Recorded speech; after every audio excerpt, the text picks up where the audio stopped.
Thank you. Good morning, Chairman Peters, Ranking Member Paul, members of the committee. Discussions about the most pressing national security threats and what we face and what we're doing to tackle them are always important, but it seems especially well-timed this year with the dangerous implications the very fluid situation in the Middle East has for our homeland security. The reality is that the terrorism threat has been elevated throughout 2023, but the ongoing war in the Middle East has raised the threat of an attack against Americans in the United States to a whole nother level. Since the horrific terrorist attacks committed by Hamas against innocent people in Israel a few weeks ago, we've been working around the clock to support our partners there and to protect Americans here at home. We assess that the actions of Hamas and its allies will serve as an inspiration, the likes of which we haven't seen since ISIS launched its so-called caliphate several years ago. In just the past few weeks, multiple foreign terrorist organizations have called for attacks against Americans and the West.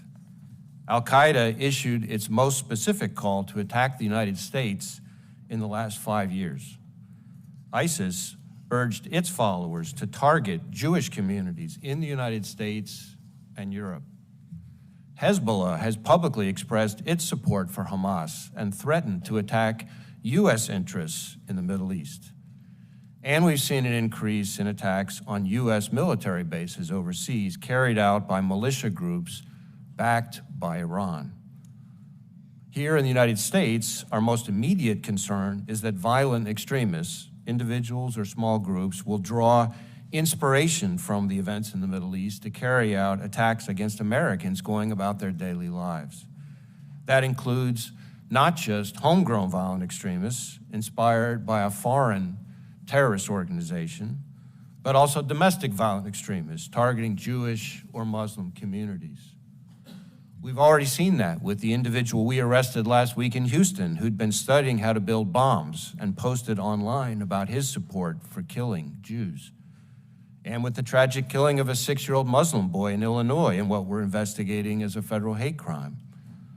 But as I said a few moments ago, on top of the homegrown violent extremists and domestic violent extremist threat, we also cannot and do not discount the possibility that Hamas or another foreign terrorist organization may exploit the current conflict to conduct attacks here on our own soil.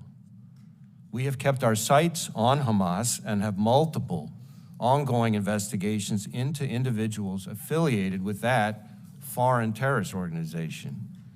And while historically our Hamas cases have identified individuals located here who are facilitating and financing Hamas's terrorism overseas, we're continuing to scrutinize our intelligence to assess how the threat may be evolving.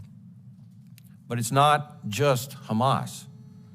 As the world's largest state sponsor of terrorism, the Iranians, for instance, have directly or by hiring criminals mounted assassination attempts against dissidents and high-ranking current and former U.S. government officials, including right here on American soil. And along those lines, Hezbollah, Iran's primary strategic partner, has a history of seeding operatives and infrastructure, obtaining money and weapons, and spying in this country going back years. Given that disturbing history, we are keeping a close eye on what impact recent events may have on those groups' intentions here in the United States and how those intentions might evolve. For example, the cyber targeting of American interests and critical infrastructure that we already see conducted by Iran and non-state actors alike, we can expect to get worse if the conflict expands, as will the threat of kinetic attacks. But across the country, in each and every one of the FBI's 56 field offices, we are addressing these threats with a sense of urgency.